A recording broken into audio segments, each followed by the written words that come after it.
Hello everyone, welcome back to my YouTube channel. तो आज का जो चैप्टर है वो एंशिएंट एंड मेडाइवल हिस्ट्री का है। उसमें हम ancient and medieval Indian political thought देखने वाले हैं, ठीक है ना। इसकी यूनिट 4 है शुक्र।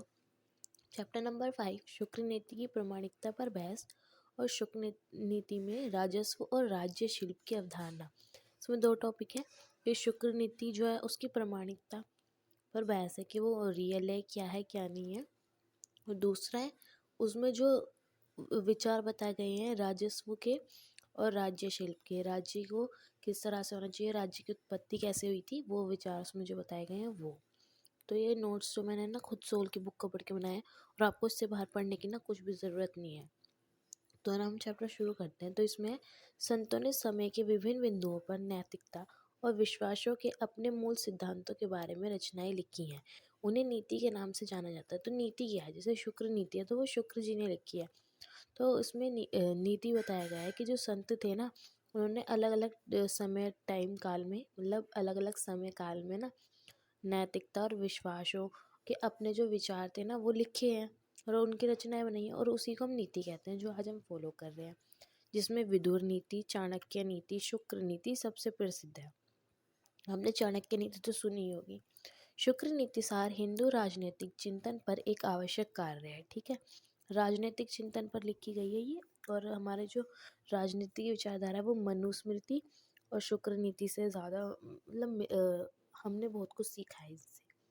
शुक्र के अनुसार राज्य की प्राथमिक जिम्मेदारी अपनी प्रजा की रक्षा करना, दुष्टों को दंड देना, और इस कर्तव्य को नीति के मार्गदर्शन के बिना पूरा नहीं किया जा सकता। जो शुक्र के जो है उन्होंने क्या बताया, राज्य की प्राथमिकता उन्होंने बताइए प्रजा की रक्षा करेगा राजा, और जो दुष्ट लोग होंगे ना उनको दंड देगा राजा, ठीक है ना। और ये जो है ना एक प्रॉपर नीति के बिना ना नहीं हो सकता है, एक प्रॉपर कानून के बिना में बेसिकली ये पॉसिबल नहीं है। तो भारत के अनेक ऐतिहासिक लेखकों की भांति शुक्राचार्य भी राजनीति को नैतिकता का अंग मानते हैं।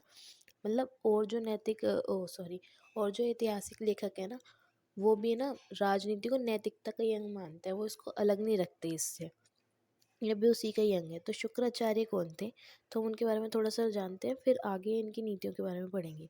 तो शुक्राचार्य ऋषि भृगु और उशाना के पुत्र थे। उन्होंने ऋषि अग्निसर के साथ वेदों का अध्ययन करना जारी रखा, लेकिन वे फिर गौतम के मार्गदर्शन में सीखने गए। बाद में उन्होंने भगवान शिव की तपस्या की।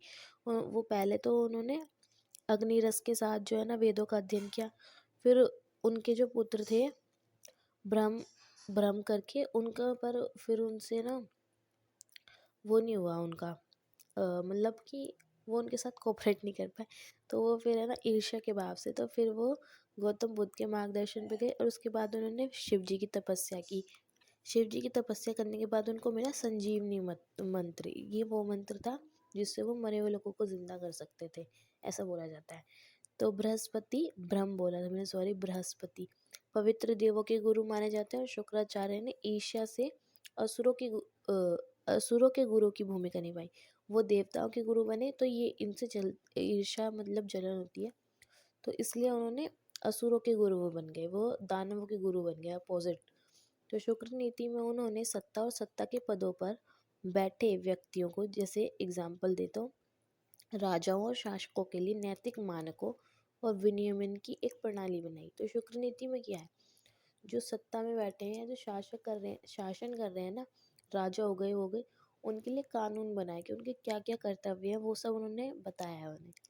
तो यह सिद्धांत शासन में न्याय, निष्पक्षता और ईमानदारी के मूल्यों पर जोर देता है, और कराधान, कूटनीति और युद्ध जैसे मुद्दों पर सहायक मार्गदर्शन प्रदान करता है। तो ये शुक्र नीति क्या करती है, न्याय, निष्पक्षता, ईमानदारी, इन सब के मूल्यों पर जोर देती है।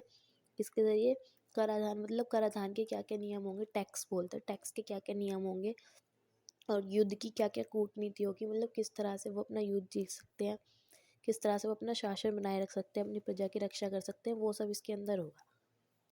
तो हमारा जो टॉपिक है ना वो हम पढ़ेंगे शुक्र नीति में राज सत्ता और शासन कला की अवधारणा, ठीक है।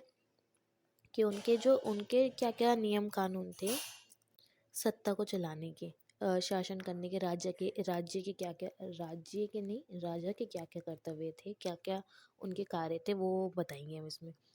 संविधान के अनुसार एक राज्य के दो मुख्य कर्तव्य होते हैं। दो उनके कर्तव्य हैं, एक तो प्रजा की रक्षा करना और दुष्टों को दंड देना, जो हमने पहले ही पढ़ा था। और इनमें से कोई भी कर्तव्य नीति शास्त्र की सहायता के बिना नहीं किया जा सकता, बिना कानून के नहीं होगा।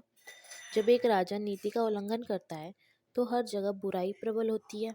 अगर कोई राजा अगर नीति का उल्लंघन करेगा अपने कानून से, जो शासन में बैठा है वही, जो जिसको हम इतना मानते हैं वही अगर नीति का वो उल्लंघन करेगा तो राज्य तो कमज़ोर होगा ना।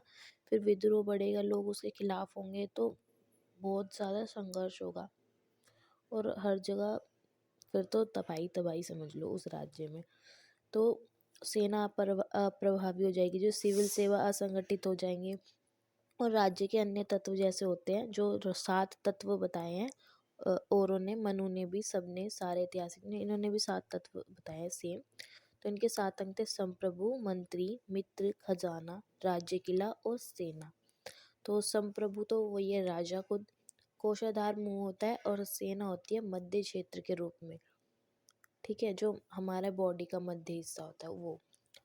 ये इन्होंने हर किसी ने इनको एक इंसान की तरह ही लिया है कि एक जैसे फंक्शन करती है ना एक बॉडी, वैसे ही जो एक राज्य फंक्शन करता है। तो वे राज्य को जीवन वस्तु मानते हैं, जीवित वस्तु है राज्य। जैसे हम जीवित है ना, उस तरह से सभी अंगों के बीच सही संतुलन के बिना राज्य प्रभावी ढंग से काम नहीं कर सकता। और इन सबके बीच में ना सही कोऑर्डिनेशन होना चाहिए। अगर एक भी चीज़ खराब होगी ना तो वो फिर फंक्शन ठीक से नहीं हो पाएगा। इनके अकॉर्डिंग भी जो राजा है ना, वो सदाचारी और ईश्वर का ही अंग है, और ईश्वर की तरह उनको सब शक्ति मिली हुई है। शुक्र नीति राजशाही और शासन कला के कई पहलुओं की जांच करती है और शासन को सफलतापूर्वक चलाने के लिए दिशा निर्देश प्रदान करती है। शासन को चलाने के लिए ये नियम कानून बताती है, और राजा को इन्होंने ईश्वर का अंग माना है। तो राजा के क्या क्या गुण होंगे? फर्स्ट जो है, एक राजा के पास अच्छी तरह से शासन करने के लिए कुछ गुण होने चाहिए, जो कि है बुद्धि, वीरता, ज्ञान, धार्मिक भावना। लक्षणों के कुछ उदाहरण है, ये कुछ उदाहरण उसके अंदर होने चाहिए। और एक राजा को राजनीतिक, सैन्य, रणनीति, कूटनीति, अर्थशास्त्र सहित कई मुद्दों की जानकारी होनी चाहिए। उनको उसके अंदर ये सब गुण तो होने चाहिए, बुद्धि, वीरता, ज्ञान, साथ में उसमें बुद्धि समझ भी होनी चाहिए। तो नैतिक गुण हो गए, उसमें बुद्धि समझ भी होनी चाहिए कि शासन कैसे करा जाए, कोऑर्डिनेशन कैसे बिठाया जाए, और कूटनीति और राजनीतिक मुद्दों पर भी अच्छी पकड़ उसकी होनी चाहिए। राज्य के लिए नैतिक सिद्धांतों और नैतिक व्यवहार के मूल्य पर भी जोर दिया, और नैतिक सिद्धांत भी होने चाहिए। मानवता का भाव उसके अंदर होना चाहिए, उसके बिना वो शासन नहीं कर सकता। और नेताओं से ईमानदारी और निष्पक्षता के साथ कार्य करे, मतलब कि जो वो है उसके मंत्री और सब निष्पक्षता से और ईमानदारी से कार्य होना चाहिए उसके शासन के अंदर। तो दूसरा क्या है, राजा के उत्तरदायित्व कर्तव्य क्या है, वो तो उसके अंदर गुण जो होने चाहिए एक राजा बनने के लिए वो, और उसके कर्तव्य क्या है, दायित्व क्या है उनके। तो राजा की जिम्मेदारी है कि वो अपनी प्रजा की देखभाल करे, उनकी रक्षा करे। जनता की भलाई को सर्वोच्च प्राथमिकता देनी चाहिए, और उनकी खुशी और सुरक्षा सभी की प्राथमिकता होनी चाहिए। सबसे प्रमुख क्या है, उनकी खुशी, उनकी सुरक्षा, उनकी रक्षा, दुष्टों को दंड देना, कानून न्याय को बनाए रखना, शिकायतों को हल करना, संघर्षों को निपटाना। जो उनकी शिकायत है उसकी जनता की, उनको हल करना, जो उनके बीच में मतभेद है कुछ भी है उनको निपटाना, निष्पक्ष होकर निपटाना। ठीक है। थर्ड है कूटनीति। कूटनीति होती है एक तरह से रणनीति। रणनीति तो आपको पता है ना, प्लानिंग बोलते हैं ना, प्लानिंग वैसे। शांति को बढ़ाने और व्यर्थ के संघर्षों को टालने के लिए एक राजा को सामरिक गठजोड़, समझौते और वार्ता में भाग लेना चाहिए। शांति को बढ़ाने के लिए, क्योंकि ओवरऑल उसको चाहिए क्या, अपने शासन में शांति और खुशी तो चाहिए। उसको बढ़ाने के लिए जो फालतू के संघर्ष हैं जिनको वो टाल सकते हैं, जो इम्पोर्टेंट नहीं है उनको उतना तवज्जो ना दिया जाए, उनको टाला जाए, इस तरह से उसको समझौते, गठजोड़, इन सब में भी ध्यान देना चाहिए। ये कूटनीति का भाग होता है, जैसे हमारे IR होते हैं ना, इंटरनेशनल रिलेशंस, उस तरह की बात हो रही है। और इंटरनेशनल रिलेशन के साथ साथ अपने जो होते हैं अंदर भी, मतलब अपने आंतरिक रिलेशंस वो भी अच्छे रखने चाहिए। राजनयिक संबंधों में संकलन, जानकारी रखते हुए सावधानी और विवेक का प्रयोग करने की सलाह है। मतलब उसको पूरा ध्यान रखना चाहिए, उसको एक्टिव होना चाहिए कि किस तरह के जोखिम हैं, और जो नेता हैं उनके क्या लक्ष्य हैं, क्या मंसूबे हैं, उनके उनके जो इरादे हैं वो ठीक है कि नहीं है। इस तरह से उसको देखना चाहिए। उसको अपने शासन की और अपनी जो प्रजा की उनकी रक्षा के लिए सब कुछ सोचना चाहिए, और उसको पूरा देखना चाहिए कि जो उसके दोस्त हैं वो दोस्त नहीं है, मतलब एक तरह से आईआर आईआर ले लो, इंटरनेशनल रिलेशन, उस हिसाब से देख लो कि मानो कि जो चीन है उसकी जो हरकतें हैं उन पे हमें पूरी नज़र रखनी चाहिए, ताकि हमें आगे दिक्कत ना हो, है ना। हमारे जो प्राइम मिनिस्टर हैं या फिर जो भी हमारी सरकार है वो वही करती है, वो देखती है कौन हमारा दोस्त है, कौन दुश्मन है, कौन हम पर हमला कर सकता है, ये सब का ध्यान उसको रखना चाहिए। इन सबको कूटनीति और शासन कला के अंदर गिना जाता है। तो फोर्थ है सैन्य और युद्ध। राज्यों को बाहरी खतरों से दायरे की रक्षा के लिए एक अच्छी तरह से प्रशिक्षित और शक्तिशाली सेना रखनी चाहिए। बिना शक्तिशाली सेना के तो कोई भी उनके राज्य में एंटर कर जाएगा और कुछ भी कर सकता है वो, है ना। जैसे आज के टाइम पे आर्मी इम्पोर्टेंट है, वैसे जब भी है। और सुरक्षा के साथ साथ संभावित शत्रुओं से सावधान रहने के लिए रणनीति का कार्रवाई करने के निर्देश देने चाहिए। मतलब उसको पूरा एक्टिव रहना चाहिए, पूरा देखना चाहिए कि उसके शत्रु कौन है, उसके उनके हर एक कामों पर उसकी नज़र होनी चाहिए, ध्यान होना चाहिए उसकी रणनीतिक कार्रवाई पे, और उस पर कार्रवाई भी करनी चाहिए उसको एक अच्छे से, कि अगर अच्छा वो ऐसे कर रहा है तो हमें ये स्टेप लेना चाहिए इस सुरक्षा के लिए ऐसे। तो फिफ्थ है शासन। तो शासन के लिए क्या करना चाहिए, सक्षम मंत्रियों सलाहकारों के चयन के मूल्य पर जोर देता है, जो वफादार, बुद्धिमान और ईमानदार है। तो उसके मंत्री और सलाहकार जो है वो कैसे होने चाहिए, वफादार, ईमानदार, बुद्धिमान होने चाहिए। और प्रशासनिक प्रणाली के महत्व पर भी जोर देता है, जो बुनियादी ढांचे, व्यापार, रक्षा, कराधान, सामाजिक कल्याण संबंधित मुद्दों से निपटती है।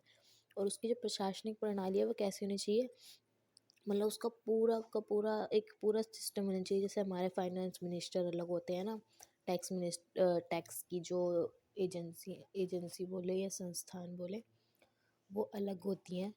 सब कुछ अलग अलग हमने ऐसे बांट रखा, पूरा एक सिस्टम वर्क करता है ना। उस तरह से उसने बताया कि कराधान के लिए, व्यापार के लिए, हमारी रक्षा के लिए और सामाजिक कल्याण के लिए सब अलग अलग ऐसे होने चाहिए। तो हम नेक्स्ट वीडियो में पढ़ेंगे शुक्र नीति की प्रमाणिकता पर बहस। Hope so it's helpful for you and thank you. Next video में मिलते हैं।